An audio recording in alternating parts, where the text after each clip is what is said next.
God, I love you, man. Dude. I love you! Come on, dude. Like, I feel that affection right now while we're having this conversation, dude. Yeah. Freaking lucky am I to have a guy in my life that I can freaking talk about this shit with, man. Can't make this stuff up, dude. We're literally like carbon copies of each other. We're obviously different. We obviously have our own interests and preferences, but We really are lucky. But the reason why you and I met, so what happened was my first night talking to my friends and my new RAs that I was coworkers with, the first night I was talking to them and telling them what I'm about, what I do, my TikTok account, I do this, I'm a coach. They're like, you gotta meet Cal. That's why. Yeah. But if you hadn't put yourself in the right seat to get lucky, it would have never happened. you meet the people you're meant to meet. 100%. It's actually funny you say that because Why? I was like complaining, you know? Like, oh god. Like even today, like I've been really like 'cause it's so easy to complain, right? It's just like, oh my god. Because it feels so good. Oh my god, yeah, just I'm not to blame for all these problems, and let me tell you everything about them. Yeah, like I forget where I was, but it was like I was at work today, and it was like in another department, and it was just a completely different culture, right? And so the person we were talking to, he was like, at least how I'm used to like speaking to people at work, it was totally not the vibe. Like he was being like, just his tone, his communication, right? Like in what way? Pretty much like very similar to like my kind of sarcastic humor, like where I'll just kind of be in like the middle of the sentence and I'll be like, but he was like very, I don't want to say aggressive, but to me at least, it just felt a little bit, it was like uncomfortable humor in a sense. And I was like when the person went away, I felt very tempted to like look to my coworker that like, you know, works in the same environment as me. And like, you know, we communicate very similar when it comes to like different work matters. And be like, what the fuck? Yeah, like what the fuck was that? But you know, I always come back to like what you said, you know, because it feels so good, you know what I mean? And it's like pointing out that it's like this kind of, it's a great talking point. And you know, I think I don't know if I've ever said this on the podcast, but you know, Marcus Aurelius and like, you know, Stoicism, and I see it all the time on my Instagram. It's so true, but it's so hard, such a hard principle to uphold. He's like, don't allow anyone to ever hear you complaining, especially yourself. Which if you practice that 100% full through, right, and you can completely accept things as they are, even if you do have that, if you get to a point where you don't even have that temptation, you don't even feel that need to say something, right? To kind of complain, right? You're going to be able to take on things, especially when it's kind of out of the norm, or not be fixated on things nearly as much, right? Because you're not even fixated on something that happened in the present, right? But now it's in the past, right? And so, and a lot of times you kind of take what happened in the past and then you pin it against that person, right? And so, to me, it seems like when you're really able to not complain about things and then get stuck in that complaint, you can move forward with interactions and still get to know people for who they actually are, rather than something maybe rub you the wrong way. Life is a game of complaining or not. It's really what it is. If you have nothing to complain about ever, you're winning. Yeah. Like, you have nothing to complain about. What advice can you take from anybody? None. There's nothing that can make your life better. If you have nothing to complain about, nothing. Yeah. Right? No reason to complain. You're winning. And a big part of that is to just stop complaining. Yeah. A big part of that is also to fix the shit that you would complain about, whether you are or not complaining about it. But another big part of that is to just stop complaining about stupid shit. There's two parts to the game. One is your mindset, one is your actions. So it's like, you know, like a good example is like if you're super overweight, a big thing that you can complain about is the fact you have a call. No, I'm still listening. Go ahead. I'm just turning off the ringer. A big thing that you can complain about is your weight. And there's two things you can do about that. One, stop complaining about it. And two, start exercising. Those are the two ways to kill that complaint, right? And so again, it's a mindset shift and an action shift, but not for nothing. I hate to say it because it sounds so like I'm in your face with it, but dude, nobody gives a fuck about your complaints. Yeah, no one does. And the only people that are actually listening to you and giving you that sympathy that you really are desiring and craving are people that are complaining just as much as you. People that are losing just as much as you. Losers complain to other losers who listen to them complain. People that complain to winners, those winners, you'll notice, won't give a fuck. So when do you think, like, because I don't know, I kind of fall into this. Like, when do you think, where is the difference between, maybe there isn't a difference, between, like, if someone asks you about something, I believe there is, but I would like to get your take on it. Like, what, like, if someone asks you how something is going, right? So I feel like just as much, I don't know, for instance, like, how's editing going, right? And you could say, like, oh, it's going really well, but here's also how it's going. You know, like, you have that positive side, but often that negative side, too. Yeah. What is the difference between, is it more so, like, you're just kind of objectively stating what's going on, both positive and negative, and then also, like, because someone asked you, right? And then also, as opposed to just directly stating it without someone actually saying it. Right. You know? Well, there's a difference between people asking you how you're doing and really asking how you're doing, right? So, like, if you were to ask me how's editing going, it's very different than someone, somebody like that I'm somewhat acquaintances with asking me how's editing going. Yeah. Right. If some, like, a more general example, and actually Tom Segura makes a joke about this on his comedy show, but it's actually funny because of how true it is. Yeah. It's, when you pass somebody that you haven't seen in a while, somebody you're just vaguely friendly. Like, let's say I'm walking to class and I run into somebody that I'm classmates with, and they're like, "Oh, how you doing?" You don't say, "I'm doing horrible." You just say either "I'm good" or "I'm fine." Yeah. And it sounds like, you're almost lying to someone. But, when someone asks you how you're doing, they're not asking you how you're doing. They're saying hi in a different way of saying hi. Yeah. Right? So it depends on, is somebody actually asking you how you're doing, or are they just saying what's up, right? Don't burden people with your problems if you don't. So if it is actually like that, like, genuine, not just kind of like that filler, like, oh, how are you? Oh, I'm doing well, like, even though you're doing shit. Like, so if someone, like, genuinely asks you, right, like, say a friend, right, and, like, you guys have gotten past that small talk stage, right, and, like, where is the difference between, or is it okay for someone to, because this is kind of like a gray area that I kind of run into a lot, like, because I think so many times people fall into the trap of being like, I should only say positive things, right? Yeah. No. And not vocalize the negative that's going on, right? Yeah. And I think a lot of times and this is what I fall into, when people hear, when they say that negative, they feel like they're complaining, right? And so I think,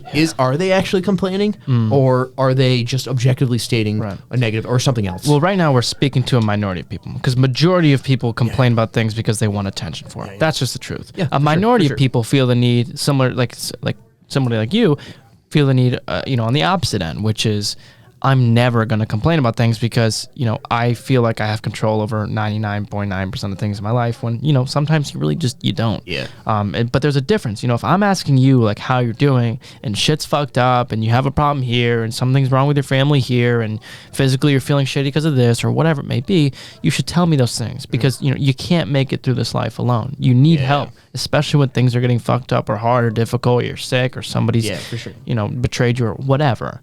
You need those people that you're close with to help you through those times, because we all need each other at sometimes, and sometimes you need to be the person that other people can rely on. Yeah, for sure. So, it really just depends on the situation. I would say this, I'm a big fan and a big proponent of, minimal necessary force, right? Which is, don't complain about things when you don't have anything to actually complain about, right? Like, if things are just hard, right, you don't come to me and be like, oh, I have this to do and this to do and this to do, and just complain to me, because, first of all, there's nothing I can do to help you besides tell you, suck it up, dog.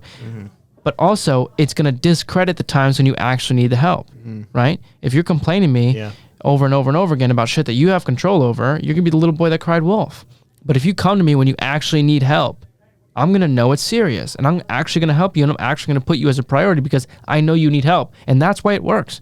When you do have a problem, and it's an actual problem, you come to me with and tell me, hey, Jay, this is going on, this is going on, this is going on. Can you help me pick up some of this slack? And I'm there for you.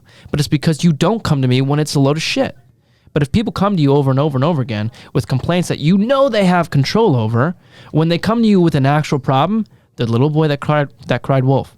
Because they've come to you so many times with a bunch of bullshit where it just all turns into bullshit because they complain to you all the time. Sure. But when you're scarce with it and you only come to me when it's an actual issue, I'm going to be much more inclined to help you with it. I'm going to be much more inclined to not tell you pick up the slack and actually help you pick up the slack, if that makes sense. Sure. So it's really about the intention with stating the stuff in the whether it's conscious or not. Yeah, whether it's whether it's conscious or not, and the amount of times you're doing it, right? According to you, because like according to the respondent, I guess you could say, of that message, you know. So like because like for me, like what I was thinking about while you were talking was when someone is complaining, a lot of the times they're doing it solely for the reason of significance, right? Like so many times, right? It's just to, like I said before, and like you noted earlier, to just have something to talk about, right? Because it's just so easy. I mean, like honestly, like I was talking to a friend yesterday. We were just talking about like Chipotle, you know, like we talking about your situation, and we were just saying like, you know, like I for instance, I said to them, I was just like, yeah, I don't think a Chipotle worker has ever smiled at me. Like, you know, there is an area like where it's okay, you know, like in that instance, I guess it's fine. There's gray. There's gray area, you know. But I think a lot of times, so many people just like beyond just like, you know, small talk comedy, you know, it becomes their livelihood. It becomes all they talk about. And it's like a lot of times, it's just whether it be complaining about a person, whether it be complaining about, you know, a thing that happened to them in their life.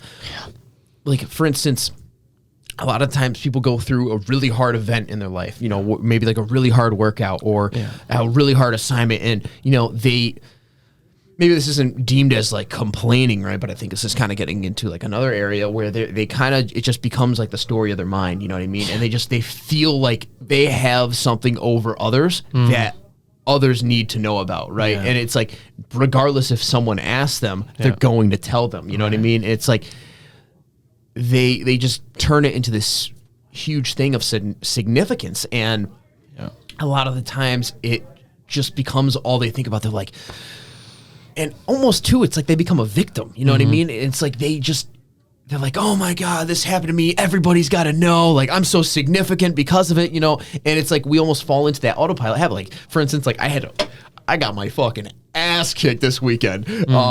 Like while working out and afterwards, and I was just like, that's all I was thinking about. And like, it just kind of like, I felt like this need almost to just, I didn't tell anybody, but like, it was just a feeling within me, to dish it out, you know, and just like let people know about it, you know, and I just kind of felt that urge to do that. And I think a lot of times people have that similar feeling with complaining, you know what I mean? It's like, there's a lot of parallels there. And I think both like with that kind of, you know, story of your mind, right, and also complaining, you know, it's like, the parallel there is you just need to let someone know. You're like, I gotta say this, Well, if you're addicted to complaining, typically the reason why you're addicted is because you just want to feel loved. Because 9 times out of 10, if you're going to complain to somebody because you feel that inner urge where like you have to vent, it's because every time you complain about your problems, people give you attention and sympathy for your problems. And it's because you're filling this gap because you don't feel loved enough. And we all have that feeling. But the truth of the matter is when you complain to somebody, whether it's your mom or your dad or somebody that you're really close friends with, it doesn't matter. They're not giving you that love. It feels like it, but it's masked as love. Yeah, it's sympathy. It's not love. Those are two very different things. Somebody might be giving you sympathy because they love you, but it's not love that they're giving you. It's obligation to give you sympathy. It's not real love.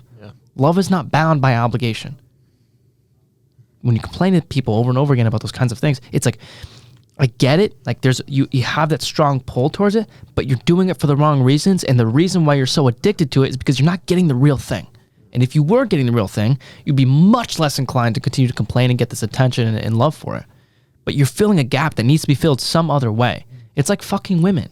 It's like you think that, you know, hooking up with a lot of people is going to fill this gap because you really just want to feel loved.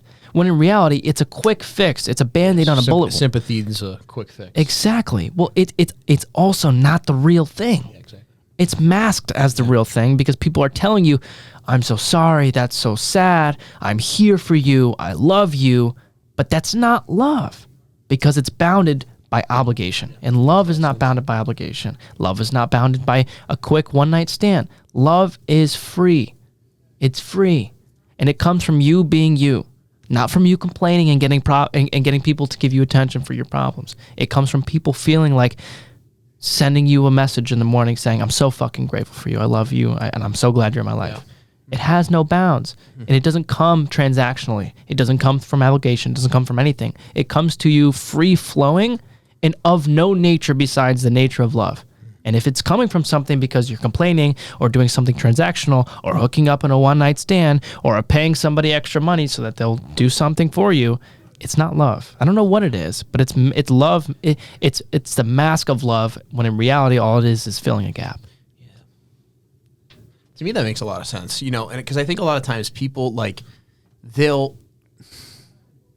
like you said earlier, when someone genuinely needs help, right, they're coming to you because they need help, right? And a lot of times, I find at least, individuals will try and talk to other individuals with I need help, but what they really want is they want to talk to this person. They want attention from this person, right? And so a lot of times they just use that issue or whatever going on in their life, they use that complaint as a kind of front. Yeah.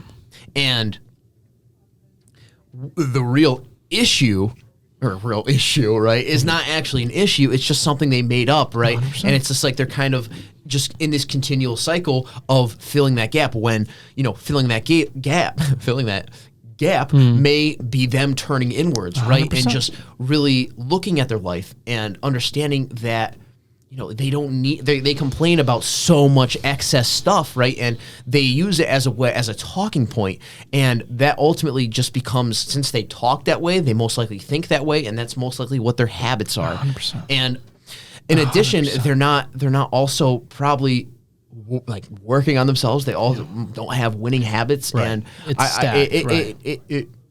I'm not trying to use a kind of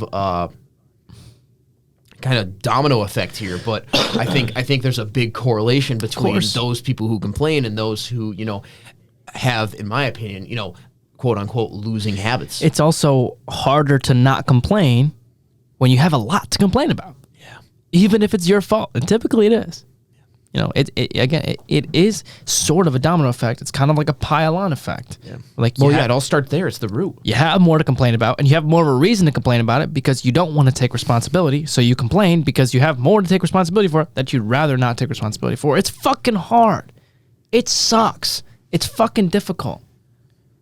But what's the best way out of it? To complain and stay fat and overweight with shitty relationships and a shitty career and finances that you don't enjoy and relationships with friends and family that you don't like? Hating yourself and complaining about it and acting like all of it is somebody else's fault because of your gender, because of your ethnicity, because of, God made you this way or God put you that way? Being a victim. Right. And I get it. Easy for me to say. Easy for you to say. But the fact is it doesn't matter if I had it easier or not. Yeah. It's, has somebody in your circumstances or in a worse circumstance done it? Yeah.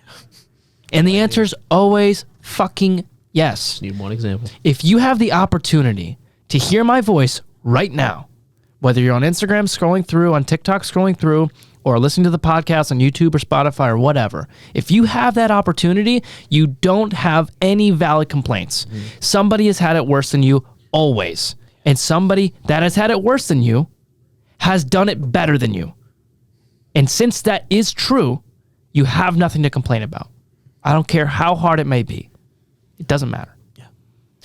And this is not to say that you can't, when someone, it's not to say you can't recognize the negative things that are coming into your life. It's just, it's more so about not coming at it from an angle of being a victim, but more so of, I guess you could say, a person that is attempting to create active change in their life. Right. There's no doubt about it. For instance, take us, right? Sports videography is hard, right? There's a ton of work that goes into it. I mean, just for some transparency, I made a 30-second lacrosse hype reel, right? And that took me 10 plus hours to make, you know what I mean? Just all the different layers. And on the surface, it may not seem that way. Yeah. And it's so easy to complain about. And I'm sure I find myself, complaining at times, whether it be for humor, most times. And it's for free, by the way. Yeah. 10 hours of hard work that 99.9% of editors can't do. Mm-hmm. And he's doing it for free. Yeah. Also, it helps that I love it too.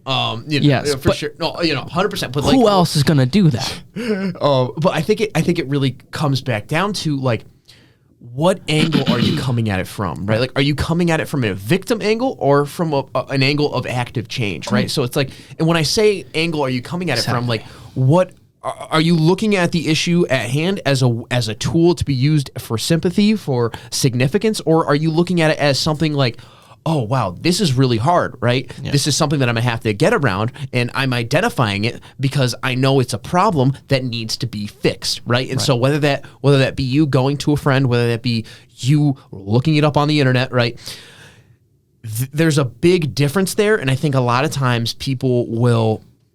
And there's one that takes effort, right? And there's one that's effortless, right? And so it's effortless to complain. And it makes you feel really good. It makes sense while people do it, right? It's a quick fix, just like hopping on social media or, other types of easy pleasures that living in our age where we're living like kings and we don't even realize it is so easy to do. Yeah. But if you could be the person that really takes that kind of active change in their life and puts their nose down and learns what it feels like to be in a tough spot, right? And kind of get used to that and be understanding that it's going to take time, it's going to take patience to get you to a solution, you will be much better off because in the long term, you won't be getting all these quick fix, easy solutions. Yeah. You'll get what you want in the long term in such a gratifying way. And I think in addition to that, it's so many times,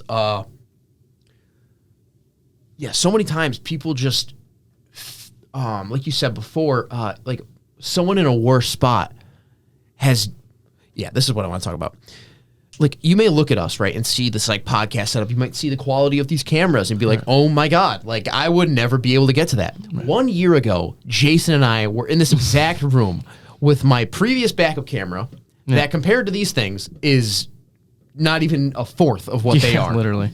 And his iPhone on a stand, all right? And we were still making pretty good content back then. Understand that you guys can do it too, right? Like, and like we're looking at starting our own, like, no, we already have our own sports videography business, but we want to make it like an overarching media company, right? And so I think a lot of times people will just get caught in that. Like, they'll look at other people through comparison and be like, oh my God, these guys have just got it, and there's no way we would ever be able to do that. You're complaining there too. Like, you are complaining there too, right? Even if you're highlighting something positive, it doesn't just have to be something negative, right? You could look at someone else and be like, oh my God, he's shredded. He's got a six pack. He's jacked. Like, that's the best example. Yeah. Like, I can't do this. Like, and then you're literally a victim, right? Yeah. And then it's not only, it's the flip side of things, because instead of complaining about something negative that makes you feel really good, you're complaining about something positive that makes you feel like shit, right? And it's like, it's just really important for people to see that. 100%. If you look at anybody who's fucking winning, they don't complain about shit. They acknowledge what's fucked up, and then they move on and find a solution. It's ironic. It sounds so cliche and stupid and trite. So simple. But the reason it's so cliche, because it's the fucking truth. Nobody who succeeds in any area of life spends a lick of time complaining. You know why? Because it doesn't help you fucking succeed. Wow. Brilliant. It's crazy to think about. And then people will still sit there and complain about why they don't have life the way that they want it. If you want to fucking get after it and live a successful life, take a page out of the book of successful people. They acknowledge what's fucked up real quick. Yeah. That's it. They don't pretend like it doesn't exist. Not complaining doesn't mean you look at life and from a lens of, I'm not even going to acknowledge anything negative that happens to me, or, try and play my cards right based on the shitty things that have been dealt my way. It's, I'm fucked up here. I'm fucked up here. I'm inadequate here. I'm short. I'm not disciplined enough. I'm lazy in this aspect. I have a shitty relationship here. My career and my finances aren't in check. That's not what that means. It means you acknowledge those things and then you move on. Yeah. That's it. Yeah. All you do is acknowledge and move on. That's it. Sitting there and complaining about it, I hate how fucking corny this sounds. Sitting there and complaining about it does nothing. It doesn't. What good does it serve?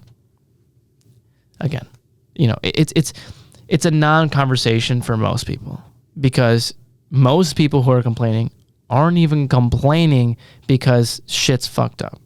They're complaining because they're filling a gap. Yeah. And that's the truth. Yeah. And it sucks and it's hard, but the truth is like there's other ways to fill that gap. Like imagine this. Imagine if every single time you had a complaint, right? Let's say you're the type of person where you've recognized and what is that gap? Love.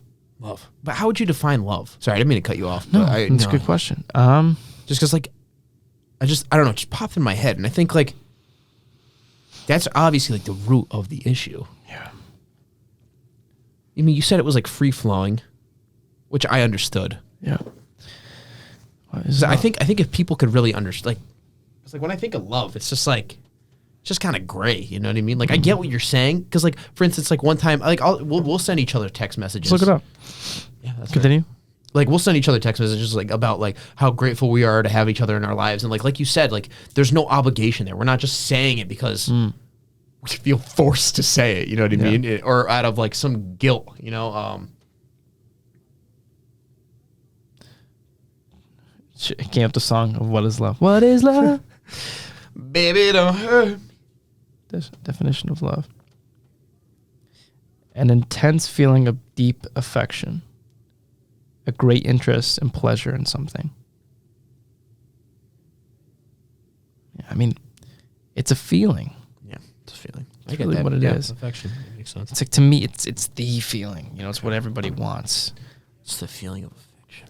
It's a feeling of affection. It's the feeling of pleasure. It's the feeling of, you know, I could get that. Passion. And to me, it's almost like meaning. Feeling like, it's like feeling meaning, like purpose. Like life is meaningful because of X. And then in that moment, you feel love. Yeah. Right? That's what we call it.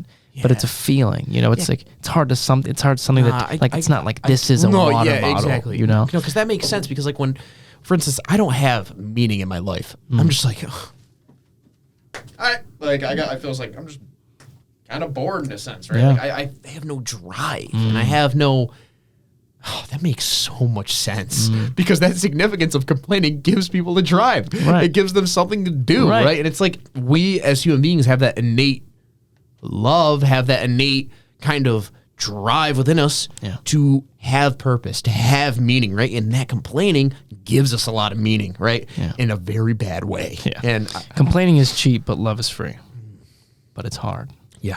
The thought I had there was like, where is love being pointed towards, right? Or where is that gap being pointed towards, right? And it's if that gap is being pointed towards, because like we all have that gap in a sense, right? That feeling that we need purpose in our lives, right? Like that feeling that we kind of need something to occupy our life that just makes us get on our feet in a sense, as like an analogy, and to kind of push us forward. Right. And I think a lot of times, since complaining is so, I guess, effortless in a sense, where and gratifying, right? Like it's like a social media quick fix hit. Yeah, exactly. It's a good comparison. It's so. It takes way more people than love does, right? In that sense, because love takes work. It takes more effort, right? And in a sense where you're not necessarily, you're identifying the negative things going on, right? Yeah. But you're not vocalizing them, or you're, for instance, going to someone for help, right? Yeah. And you're ultimately trying to move towards a solution rather than, and that's the habitual response that you develop in that instance, as opposed to just effortlessly complaining and gaining that quick fix. Yeah. You know what's funny is that, you know, people try to search for love in all the wrong ways, where they'll complain and try and get attention for it, or they'll try and hook up with people and have a bunch of one-night stands, and all they're doing is they're searching for love. But it's ironic because the best way to feel loved is to give love. Yeah. Imagine, just think about the feeling that you get when you send someone a text saying, "Hey man, I'm so fucking grateful for you. I love you. So right, you're amazing. I'm so glad you're in my life. Like, you do X, Y, and Z for me. Like, I just want to let you know that I fucking love you, and I'm so glad and I'm so happy you're around. Like, I can't imagine life without you. I'm just happy you're alive." How good do you feel sending that text? You feel love in that moment. You don't need to complain to him and get attention for your problems. Yeah. You don't need to hook up with somebody to get a one-night stand. Yeah. You feel the love by giving the love, by spreading the love. It's ironic. Complaining and one-night stands are cheap. Love is free. Love is free. Yeah. But we're looking for it in the wrong ways. We're searching for it in the wrong ways. We're trying to get it in the wrong ways. Yeah. Complaining and one-night stands aren't going to do it. Giving love is going to do it. Yeah. Helping other people is going to do it. That's what love is. Yeah. Giving love. Giving love is, it's like, why does giving to other people feel so good? Why does it feel so good? Because there's no better life strategy. God, the universe, or whatever you want to call it, has wired the world in a way where doing what's best to keep the world going simultaneously feels the best. The most gratifying thing you can do is help somebody else. There's nothing you can do that's more gratifying. There's no amount of money you can make, no car you could buy, no house you could buy, no girl you could have sex with, no matter how hot she is, that's going to be as gratifying as helping other people. Why? Because there's no better life strategy to keep the world going. And so the universe is rigged in a way where you will feel the best by spreading the love. You get love by giving love. Yeah, because it just makes so much sense. Like, it really does, man. Like, because, like, exactly like you said, when I send a text message to you or to my other friends, and, like, I just, like, I don't know why. I keep falling back on this, too, so many times. I think a lot of people are afraid to send text messages like that. Just by, like, what we were touching on last week, by being vulnerable, right? And, like, why that fear is there is very interesting, because I think people are just, especially within our society, like, people are just, I think, well, one, people don't even have relationships like that. So they're not even able to, like, like, most likely if they're saying it, it's like for another reason, right? Whether it be to their parents or, you know, a brother or a friend or a partner, you know, like, a lot of times they just fear being that affectionate with them. And like, I'm sure you feel that. I'm sure I feel that. But you're so right when you say, when you share that love, it just feels so right. It's almost like when you check in on a friend that you haven't talked to in a while, or someone in your life that you haven't talked to, and you're like catching up, right? And you just call them because you just want to talk to them, right? And you That's such a good point. And there's just like such a level of how right it feels internally that I think sometimes people within their mind don't act based on that intuition, and they just kind of go back on their logical track of being like, oh no, if I'm vulnerable, this will make me appear like I like them, or they're going to think I'm weird. But like, dude, 9 times out of 10, like, if you just send that text, if you just send that kind of how you're feeling in that moment for the right reasons, like I'm sure I found myself in that trap of, you know, sending it for the wrong reasons and vice versa. It's going to be so beneficial in the long run because you'll be receiving that love 100%. And into the future. Yeah. You know? It's almost like, I feel like there's just been so many, I know too many people that have been abandoned and hurt. And when they have been vulnerable, they've been kicked in the ass for it so many times, to the point where they decide that being vulnerable is what's bad. When in reality, it's the best. There's no better life strategy. Yeah, man. Like, the only way you're going to feel the most amount of love and feel the best that you could possibly feel and live the best possible life that you can live is to be open and vulnerable with other people. And it's hard and it sucks and it's scary, and you will get burned sometimes. That's the part that sucks, is you will get burned sometimes. But net score at the end of the game, at the end of the road, when life has come to a stop for you, who's happier? Who lived a better life? The person that played it safe? There is no playing it safe. Not being vulnerable, not opening up is not playing it safe. That's playing it stupid. Yeah. Nobody wins that way. You don't want any points scored against you, so you're not going to open up. Bad strategy. You need to be open and vulnerable, be willing to get burned, have that feeling of hurt sometimes, so that you take the good with the bad. Because if you never open up, it's way worse. And that's the thing that people don't understand. It's not a zero-sum game. When you don't open up to people, it's not zero. Life isn't just a level playing field when you aren't open and vulnerable with people. You lose that way. You lose because of potential. Yeah. There's no better way to explain it. Yeah. There's so much potential love out there that you could have experienced. There's so many good relationships that you could have had. But they won't happen unless you open up.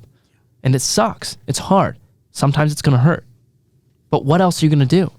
Are you going to not open up and never have a good relationship because you might get burned sometimes? It's up to you.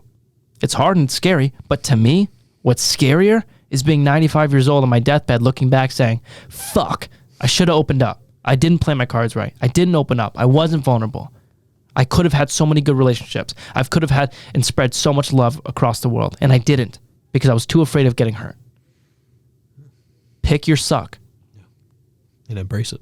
Yeah. Embrace the suck. Embrace the suck. David fucking Goggins. Yeah, I've been really liking his content recently. Fucking loved it. Yeah. But I think, because how many great relationships do you build by being you? By being yourself. Right? All of them. All of them. Like, every one of them. Dude, just being true to who you are. You know? And it's like, one. as long as you just, I keep on saying, like, we're not perfect at this, like, by any means, right? Like, we do things for the wrong reason. Of course. All the time, right? Like, but it's something that we're actively trying to change. And I think through conversations like this, it's definitely helping. But I think, like, it's weird how therapeutic this is. Oh, dude, while simultaneously for real, trying man. to help so many my people. God, dude. Yeah. Like, It's like we're recording therapy sessions. I feel dude, like. for real, man. You're my counselor. You're my counselor. Unpaid. With money, that is. If you get what I mean. Yeah, buddy. Nice. Enjoy your 4 scoops of protein. Complaint? No. It's delicious.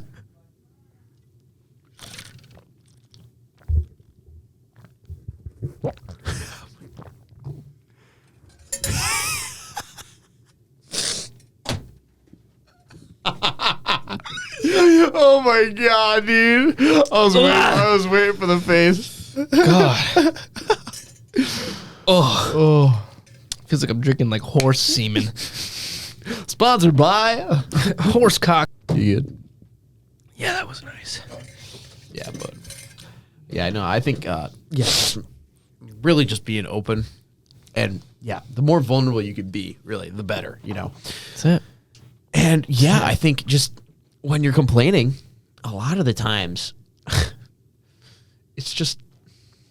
I mean, people confuse and like to purposely conflate venting with having a good therapeutic conversation. Yeah. You don't need to vent. And there's actually been plenty of psychological studies that have been done. Venting is not only not helpful, it's counterproductive. All you do is ramp up your nervous system. Your nervous system. You ramp it up. You feel worse. You feel that shitty, sad feeling over again. You feel that angry, resentful feeling over again when you complain because you bring it up and the emotion comes back up and you feel like that fiery, like, fuck this guy feeling because you're complaining about it. When in reality, all you're doing is making it worse. After you've acknowledged the problem, talking about the problem doesn't help the problem. Talking about a solution to the problem will help the problem. Now, there's a difference between, I should say this probably in a different way, because talking about the problem and complaining about the problem are two different things. That's why you go to therapy. You talk about the problem, you talk about the problem, you talk about the problem. But the idea is you're talking about the problem in hopes of figuring the shit out. Yeah. Not going and complaining to someone and throwing a pity parade once a week for $100. That's not what it is. It's worth it to me. It's worth it. That's not what it is. Yeah. You don't go to a therapist to vent. And if you're going to a therapist who takes your venting, they're not a good therapist. They're not. God, I love you, man. Dude. I love you. Come on, dude. Like, come on. This is so sick. Stop dude. Screaming out there. Yeah, stop. Yeah, we just told them to stop screaming. We're screaming in here. Hypocrites. Nah, dude. But I feel that affection right now. Like, while we're having this conversation, dude, I was like, oh my God, how freaking lucky am I to have a guy in my life that I can freaking talk about this shit with, man. It's so. we really are lucky, man. Dude, for real, man. It's like, great. Man. Fucking shit, dude. Like, can't make this stuff up, dude. Like, I mean, because I was thinking about it last night too. I'm like, we're literally like carbon copies of each other. You know what I mean? And like, we're obviously different. We obviously have our own interests and preferences, but oh my God, like we both make self-help content. We both like have such similar interests, and then like we can also, just speak on different issues like this. The craziest part is the fucking willingness to do it. Yeah, man. That's the part that fucking blows my mind. Is I know a lot of people that want to do a lot of good, but will never do it because they aren't willing to be consistent, and you're that guy. It's crazy. Me too, man. It's crazy. Oh my God. Crazy, man. It's mean, for people out there that don't have like a carbon copy that we've gotten so lucky to have, you know what I mean? Like, I mean, dude, I'll give you the fucking story on how it happened. I became an RA. Listen, this story's going to sound like all luck. It's a combination of what it is putting myself in the right seat to get lucky, right? So like Cal and I are going to start a business. Let's say like hypothetically down the road, so long as we don't get hit by a bus, we're going to make a lot of money, help a lot of people, have a lot of fun. Shout out to Dave Meltzer. That's what's going to happen. But the reason why you and I met was because when I was an RA, I was already making content on self-improvement. I was already super invested in making my life better, and I was already coaching other people. Like, I was doing the things that were putting me in a position to where so what happened was my first night talking to my friends and my new RAs that I was coworkers with, the first time I was talking to them and telling them what I'm about, what I do, my TikTok account, I do this, I'm a coach, they're like, you gotta meet Cal. That's why. Yeah, man, if I had gone to them without working on myself for even a fucking lick, there's no way in hell they would have been like, you gotta meet Cal. When I was at the gym, Andrew Barnes wouldn't have been like, Cal, this is Jason. Jason, this is Cal. You need to meet each other. And if I hadn't been working on myself and you hadn't been working on yourself, when I met you or when you met me, we would be like, oh, nice to meet you, fellow RA. That's it.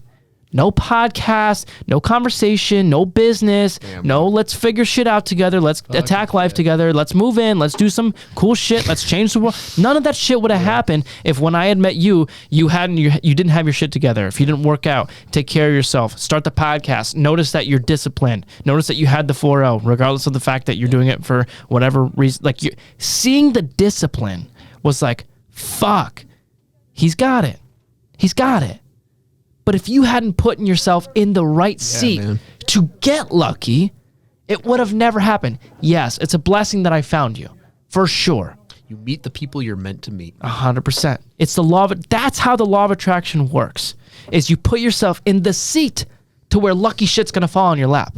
You can't sit there, not work out, not take care of yourself, not make your life as good as you could possibly make it, and expect for shit to just fall on your fucking lap. You're not gonna win the lottery. It's not how it works. For sure, man.